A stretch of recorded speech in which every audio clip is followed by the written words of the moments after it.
ನಮಸ್ತೆ ಸ್ನೇಹಿತರೆ, ಆಶಾ ಪರಮೇಶ ಯೂಟ್ಯೂಬ್ ಚಾನಲ್ಗೆ ಎಲ್ಲರೂ ಹೇಗಿದ್ದೀರಾ? ಎಲ್ಲರೂ ಚೆನ್ನಾಗಿದ್ದೀರಾ ಅಂತ ತಿಳ್ಕೊಂಡಿದ್ದೀನಿ. ನಾನು ಕೂಡ ತುಂಬ ಚೆನ್ನಾಗಿದ್ದೀನಿ. ನಮ್ಮ ಸಂಪ್ರದಾಯದಲ್ಲಿ ರಂಗೋಲಿಗೆ ತನ್ನದೇ ಆದ ವಿಶೇಷ ಸ್ಥಾನವಿದೆ.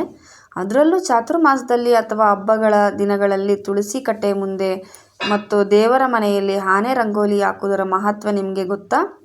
ಆನೆಯು ಕೇವಲ ಒಂದು ಪ್ರಾಣಿಯಲ್ಲ ಸ್ನೇಹಿತರೆ, ಅದು ಸೌಭಾಗ್ಯ ಮತ್ತು ವಿಘ್ನ ನಿವಾರಕನ ಸಂಕೇತ. ಇವತ್ತಿನ ವಿಡಿಯೋದಲ್ಲಿ ನಾವು ಆನೆ ರಂಗೋಲಿಯ ಮಹತ್ವ ಮತ್ತು ಕಷ್ಟಗಳನ್ನು ದೂರ ಮಾಡುವ ವಿಶೇಷ ಶ್ಲೋಕಗಳ ಬಗ್ಗೆ ತಿಳಿಯೋಣ. ವಿಡಿಯೋ ಕೊನೆ ತನಕ ನೋಡಿ. ಯಾರ್ಯಾರು ಸಬ್ಸ್ಕ್ರೈಬ್ ಮಾಡ್ಕೊಳ್ದೆ ವಿಡಿಯೋ ನೋಡ್ತಾ ಇದ್ದೀರಾ, ದಯವಿಟ್ಟು ಸಬ್ಸ್ಕ್ರೈಬ್ ಮಾಡ್ಕೊಳ್ಳಿ. ಇನ್ನಷ್ಟು ಧಾರ್ಮಿಕ ಮಾಹಿತಿ ತಿಳಿಸಲು ಪ್ರೋತ್ಸಾಹ ಕೊಡಿ ಸ್ನೇಹಿತರೆ. ಆನೆಯು ಮಹಾಲಕ್ಷ್ಮಿಯ ಪ್ರೀತಿಯ ವಾಹನ. ಇದನ್ನು ಗಜಲಕ್ಷ್ಮಿ ರೂಪ ಅಂತ ಕರೆಯಲಾಗುತ್ತೆ. ದೇವರ ಮನೆಯಲ್ಲಿ ಅಥವಾ ತುಳಸಿ ಮುಂದೆ ಜೊತೆ ಆನೆ, ಎರಡು ಆನೆಗಳು ರಂಗೋಲಿ ಹಾಕೋದ್ರಿಂದ ಮನೆಗೆ ಐಶ್ವರ್ಯ ಮತ್ತು ಧನಧಾನ್ಯ ಪ್ರಾಪ್ತಿಯಾಗುತ್ತೆ. ಎರಡನೇದಾಗಿ, ಈಗ ನಡೆಯುತ್ತಿರುವ ಚಾತುರ್ಮಾಸದಲ್ಲಿ ಶ್ರೀಹರಿ ವಿಷ್ಣುವಿನ ಆರಾಧನೆಗೆ ಜೊತೆಗೆ ಲಕ್ಷ್ಮೀ ದೇವಿಯ ಕೃಪೆಗಾಗಿ ಈ ರಂಗೋಲಿ ಹಾಕುವುದು ಅತ್ಯಂತ ಶ್ರೇಷ್ಠ. ಅದರಲ್ಲೂ ಶುಕ್ರವಾರ, ಏಕಾದಶಿ ಅಥವಾ ಕಾರ್ತೀಕ ಮಾಸದ ತುಳಸಿ ಹಬ್ಬದ ದಿನ ಈ ರಂಗೋಲಿ ಹಾಕಿದರೆ ಮನೆಯಲ್ಲಿ ನಕಾರಾತ್ಮಕ ಶಕ್ತಿ ದೂರವಾಗಿ ಸುಖ ಶಾಂತಿ ನೆಲೆಸುತ್ತೆ. ಆನೆ ಅಂದ ತಕ್ಷಣ ನಮಗೆ ನೆನಪಾಗೋದು ನಮ್ಮ ನೆಚ್ಚಿನ ಗಜಮುಖ ಗಣೇಶ ಅಲ್ವಾ? ಆನೆಯು ವಿಘ್ನ ನಿವಾರಕನ ನೇರ ಸೂಚನೆ. ನಮ್ಮ ಜೀವನದಲ್ಲಿ ಬರುವ ಅಡೆತಡೆಗಳು, ಕಷ್ಟಗಳು ಮತ್ತು ದೃಷ್ಟಿ ದೋಷಗಳನ್ನು ನಿವಾರಿಸಲು ದೇವರ ಮನೆಯಲ್ಲಿ ಈ ರಂಗೋಲಿ ಬಿಡಿಸಿ ಪೂಜೆ ಮಾಡಬೇಕು. ಬನ್ನಿ ಸ್ನೇಹಿತರೆ, ಹಾಗಾದರೆ ರಂಗೋಲಿ ಅಂದರೆ ಆನೆ ರಂಗೋಲಿ ಹೇಗೆ ಬಿಡಿಸ್ಬೇಕು ಅಂತ ತೋರಿಸ್ತೀನಿ. ತುಂಬ ಸುಲಭವಾಗಿ ತೋರಿಸ್ತೀನಿ. ಚುಕ್ಕೆಗಳ ಮುಖಾಂತರ ಆನೆ ರಂಗೋಲಿ ಬರುತ್ತೆ ನೋಡಿ. ನಾನು ವಿಡಿಯೋದಲ್ಲಿ ತೋರಿಸಿರೋ ರೀತಿಯೇ ಮೊದಲು 5 ಚುಕ್ಕೆ ಮತ್ತು 7 ಚುಕ್ಕೆಗಳು 4 ಬಾರಿ ಹಿಡ್ಕೊಳ್ಳಿ, ಮತ್ತು 5 ಚುಕ್ಕೆ. ವಿಡಿಯೋನ ಒಂದು ಸರಿ ಬೇಕಾದ್ರೆ ಪಾಸ್ ಮಾಡಿ ನೋಡ್ಕೊಳ್ಳಿ ಸ್ನೇಹಿತರೆ, ಚುಕ್ಕೆಗಳು ಯಾವ ರೀತಿ ಇಟ್ಟಿದ್ದೀನಿ ಅಂತ. ಮೂರು ಚುಕ್ಕೆಗಳನ್ನ ಸೇರಿಸ್ಕೊಳ್ತಾ 5 ಗೆರೆಗಳನ್ನು ಎಳೀರಿ ಸ್ನೇಹಿತರೆ. ಅದು ಕಾಲುಗೆ ಗೆರೆ ಹಾಕಿರ್ತೀವಿ ನಾವು. ಮತ್ತೆ ಮಧ್ಯದಲ್ಲಿ 2 ಚುಕ್ಕೆ ಹಿಡ್ಕೊಂಡು ಅದನ್ನು ಚಿಕ್ಕದಾಗಿ ಹಾಕಿದ್ರೆ ಒಂದು ಪಕ್ಕ ಒಂದು ಕಾಲಿದೆ ಅನ್ನೋ ಥರ ಭಾವನೆ ಮಾಡ್ಕೊಳ್ಳಿ.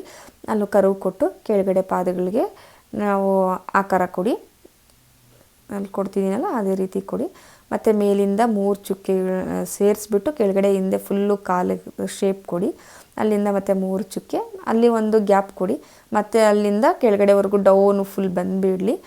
ಅದಾದ ನಂತರ ಅಲ್ಲಿ ಒಂದು ಸ್ವಲ್ಪ ಕರು ತೊಗೊಳ್ಳಿ, ಕಿವಿ ಶೇಪ್ ಬರಬೇಕಲ್ಲ, ಅಲ್ಲಿಂದ ಮತ್ತೆ 3 ಕರು ಇದು ಮಾಡ್ಕೊಂಡು 2 ಚುಕ್ಕೆಯಲ್ಲೇ 3 ಕರು ಮಾಡ್ಕೊಂಡು ಸೇರಿಸ್ಕೊಳ್ಳಿ. ಆಮೇಲೆ ದಂತಕ್ಕೆ ಗ್ಯಾಪ್ ಕೊಟ್ಬಿಟ್ಟು ಅಲ್ಲಿ 2 ಗೆರೆ ಹಾಕ್ಕೊಳ್ಳಿ. ಆಮೇಲೆ ಪೂರ್ತಿ ಸೊಡ್ಡಿಲು ಮಾಡ್ಕೊಳ್ಳಿ ಸ್ನೇಹಿತರೆ. ಮತ್ತು ಕಣ್ಣಿಗೆ ಸ್ವಲ್ಪ ಕಣ್ಣಿನ ಆಕಾರ ಕೊಡಿ. ಅಂಥದ ನಂತರ ಮತ್ತು ಆನೆಗೆ ಹೊದಿಕೆ ಹಾಕಿ, ಅಂಬಾರಿ ಆನೆ ಎಲ್ಲ ನೋಡಿದ್ದೀರಲ್ಲ, ಆ ರೀತಿ ಹೊದಿಕೆ ಹಾಕಿರೋ ರೀತಿ ಬಿಡಿಸ್ಕೊಳ್ಳಿ. ಅದನ್ನು ನಿಮಗೆ ಯಾವ ರೀತಿ ಬೇಕು ಅಂದ್ರೆ ಆ ರೀತಿ, ನಿಮಗೆ ಯಾವ ರೀತಿ ಆಲೋಚನೆ ಬಂದರೆ ಆ ರೀತಿ ನೀವು ಕಲೆ ನಿಮಗೆ ಹೆಂಗೆ ಬರುತ್ತೋ ಆ ರೀತಿ ಡಿಸೈನ್ ಮಾಡ್ಕೊಳ್ಳಿ. ನನಗೆ ಈ ರೀತಿ ಬಂತು, ನಾನು ಈ ರೀತಿ ಮಾಡ್ಕೊಂಡಿದ್ದೀನಿ. ನೀವಿನ್ನೂ ಚೆನ್ನಾಗಿ ಮಾಡ್ಕೊಳ್ಳೋಂಗಿದ್ರೆ ಮಾಡ್ಕೊಳ್ಳಿ ಸ್ನೇಹಿತರೆ. ಹಾಗೆ ನಂದು ಆನೆ ಚೆನ್ನಾಗಿ ಬಂದಿದೆ ಅಲ್ವಾ? ಹೇಗೆ ಬಂದಿದೆ ಅಂತ ಕಾಮೆಂಟ್ ಬಾಕ್ಸಲ್ಲಿ ತಿಳಿಸಿ, ಯಾವ ರೀತಿ ಕಾಣಿಸ್ತಾ ಇದೆ ಅಂತ. ನನಗೂ ಒಂದು ಸ್ವಲ್ಪ ಖುಷಿಯಾಗುತ್ತೆ ನಿಮ್ಮ ಕಾಮೆಂಟ್ ಓದೋದಕ್ಕೋಸ್ಕರ. ಇಷ್ಟು ಆಗಿಬಿಟ್ಟು ಅಂದರೆ ಮುಂಚೆ ನೀವು ದೀಪ ಹಚ್ಕೊಂಡು ಸ್ವಸ್ತಿಕ್ಕು ಶ್ರೀ ಎಲ್ಲ ಬರೆದ್ಬಿಟ್ಟು ಆಮೇಲೆ ಆನೆ ಬಿಡಿಸಿ. ನಾನು ವಿಡಿಯೋಗೋಸ್ಕರ ಇಲ್ಲಿ ಫಸ್ಟು ಆನೆ ಬಿಡಿಸ್ಬಿಟ್ಟೆ. ಅಂದರೆ ಎಕ್ಸೈಟ್ಮೆಂಟ್ ಹೆಂಗಿರುತ್ತೆ ಅಂದರೆ ಹೆಂಗೆ ಬರುತ್ತೆ ವಿಡಿಯೋಗೆ, ಹೆಂಗೆ ಬರುತ್ತೋ ನೋಡೋಣ ಅನ್ನೋದಿದ್ರ ಮೇಲೆ ಫಸ್ಟ್ ನಾನು ಆನೆ ಬಿಡಿಸಿದ್ದೀನಿ. ಮತ್ತು ದೇವ್ರ ಮನೇಲಿ ಶ್ರೀ ಮತ್ತು ಸ್ವಸ್ತಿಕ್ಕು ಶಂಖಚಕ್ರ ಹಾಕೋದು ನಾನು ತೋರಿಸ್ತಾ ಇದ್ದೀನಿ ಈ ವಿಡಿಯೋದಲ್ಲಿ. ಏನಕ್ಕೆ ಹಾಕ್ತಾರೆ, ಹಾಕೋದ್ರಿಂದ ಪ್ರಯೋಜನ ಏನು ಅಂತ ಹೇಳ್ತೀನಿ ನೋಡಿ ಸ್ನೇಹಿತರೆ.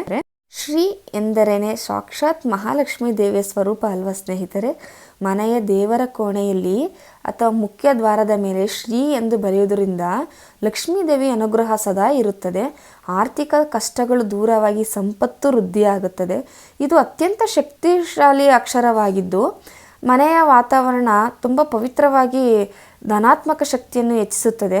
ಮತ್ತು ವಿವಾಹಿತ ಮಹಿಳೆಯರು ಇದನ್ನು ಪೂಜಿಸೋದರಿಂದ ಸೌಮಂಗಲ್ಯ ಮತ್ತು ಕುಟುಂಬದ ಅಭಿವೃದ್ಧಿ ಆಗುತ್ತದೆ ಸ್ನೇಹಿತರೆ. ಸ್ವಸ್ತಿಕ್ ಎಂದರೆ ಕಲ್ಯಾಣ ಅಥವಾ ಒಳ್ಳೆಯದಾಗಲಿ ಎಂದರ್ಥ. ಮನೆಯ ಮುಖ್ಯ ದ್ವಾರದ 2 ಬದಿಗಳಲ್ಲಿ ಸ್ವಸ್ತಿಕ್ ಚಿಹ್ನೆಯನ್ನು ಹಾಕೋದ್ರಿಂದ ಮನೆಯಲ್ಲಿರುವ ಎಲ್ಲ ರೀತಿಯ ವಾಸ್ತು ದೋಷಗಳು ನಿವಾರಣೆ ಆಗುತ್ತವೆ. ಯಾವುದೇ ಹೊಸ ಉದ್ಯೋಗ, ವ್ಯಾಪಾರ ಅಥವಾ ಶುಭ ಕಾರ್ಯಗಳನ್ನು ಆರಂಭಿಸುವ ಮುನ್ನ ಸ್ವಸ್ತಿಕ್ ಹಾಕೋದ್ರಿಂದ ಆ ಕೆಲಸವು ಯಾವುದೇ ಅಡೆತಡೆ ಇಲ್ಲದೆ ಯಶಸ್ವಿಯಾಗುತ್ತದೆ. ಶ್ರೀ ಮತ್ತು ಸ್ವಸ್ತಿಕ್ ಚಿಹ್ನೆಗಳನ್ನು ಒಟ್ಟಿಗೆ ಬಳಸಿದಾಗ ಅಲ್ಲಿ ಜ್ಞಾನ, ಐಶ್ವರ್ಯ ಮತ್ತು ಸುರಕ್ಷತೆ ಮೂರು ಒಂದೆಡೆ ಇರುತ್ತವೆ. ಇದು ಇಡೀ ಕುಟುಂಬಕ್ಕೆ ಸುಖ, ಶಾಂತಿ ಮತ್ತು ಸಂತೋಷವನ್ನು ತರುತ್ತದೆ ಸ್ನೇಹಿತರೆ. ವಿಷ್ಣುವು ತನ್ನ ಎಡಗೈಯಲ್ಲಿ ಶಂಖವನ್ನು ಮತ್ತು ಬಲಗೈಯಲ್ಲಿ ಚಕ್ರವನ್ನು ಹಿಡಿದಿರುತ್ತಾನೆ. ಶಂಖವು ಶಾಂತಿ ಮತ್ತು ಜ್ಞಾನದ ಮಾರ್ಗವನ್ನು ತೋರಿಸಿದರೆ, ಚಕ್ರವು ಧರ್ಮ ರಕ್ಷಣೆ ಮತ್ತು ಕರ್ಮದ ಸಿದ್ಧಾಂತವನ್ನು ನೆನಪಿಸುತ್ತದೆ. ಹೀಗಾಗಿ ಇದೆಲ್ಲ ನಾವು ದೇವರ ಮನೆಯಲ್ಲಿ ಹಾಕಿ ಪೂಜೆ ಮಾಡಿದರೆ ತುಂಬ ಒಳ್ಳೆಯದು ಸ್ನೇಹಿತರೆ. ನೀವು ಪೂಜೆ ಮಾಡಬೇಕಾದ್ರೆ ಫಸ್ಟ್ ಶ್ರೀ, ಸ್ವಸ್ತಿಕ್ಕು, ಶಂಖ, ಚಕ್ರ, ಆನೆ ಮತ್ತು ಆಕಳು ಪಾದ ಮತ್ತು ಕರು ಎಲ್ಲ ತೋರಿಸ್ಕೊಡ್ತೀನಿ ಒಂದೊಂದಾಗಿ. ನೀವು ಒಂದೊಂದಾಗಿ ಹಾಕಿಕೊಂಡು ಪೂಜೆ ಮಾಡಿ, ತುಂಬ ಒಳ್ಳೆಯದಾಗುತ್ತೆ. ಈ ರಂಗೋಲಿ ಹಾಕಿದ ಮೇಲೆ ಕಷ್ಟಗಳ ನಿವಾರಣೆಗಾಗಿ ನಾವು ಗಣೇಶನ ಪ್ರಭಾವಶಾಲಿ ಶ್ಲೋಕವನ್ನು ಪಠಿಸಬೇಕು. ಹಾಗೆ ಲಕ್ಷ್ಮೀದು ಹೇಳ್ಕೊಡ್ತೀನಿ ಸ್ನೇಹಿತರೆ. ಗಜಾನನಂ ಭೂತಗಣಾದಿ ಸೇವಿತಂ ಕಪಿಸ್ಥ ಜಾಂಬೂಫಲ ಸಾರಭಕ್ಷಿತಂ ಉಮಾಸುತಂ ಶೋಕ ವಿನಾಶ ಕಾರಣಂ ನಮಾಮಿ ವಿಘ್ನೇಶ್ವರ ಪಾದ ಪಂಕಜಂ. ಮತ್ತು ಲಕ್ಷ್ಮೀದು ಗಜಲಕ್ಷ್ಮೀ ನಮಸ್ತುಭ್ಯಂ ಸರ್ವದೇವ ನಮಸ್ಕೃತೆ ಧನಂ ಧಾನ್ಯಂ ಮಹಾದೈಶ್ವರ್ಯಂ ಸೌಭಾಗ್ಯಂ ದೇಹಿ ಮೇ ಸದಾ.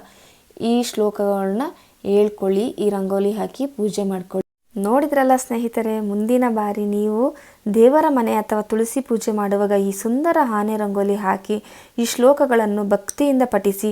ನಿಮ್ಮ ಮನೆಯ ಎಲ್ಲ ವಿಘ್ನಗಳು ದೂರವಾಗಲಿ ಎಂದು ಪ್ರಾರ್ಥಿಸುತ್ತೇನೆ. ಈ ಮಾಹಿತಿ ನಿಮಗೆ ಇಷ್ಟವಾಗಿದ್ದರೆ ವಿಡಿಯೋವನ್ನು ಒಂದು ಲೈಕ್ ಮಾಡಿ, ನಿಮ್ಮ ಸ್ನೇಹಿತರೊಂದಿಗೆ ಶೇರ್ ಮಾಡಿ ಮತ್ತು ಇಂತಹುದೇ ಭಕ್ತಿಪೂರ್ವಕ ಮಾಹಿತಿಗಾಗಿ ನಮ್ಮ ಚಾನೆಲನ್ನು ಸಬ್ಸ್ಕ್ರೈಬ್ ಮಾಡಿಕೊಳ್ಳಿ. ಧನ್ಯವಾದಗಳು. ನಮಸ್ಕಾರ.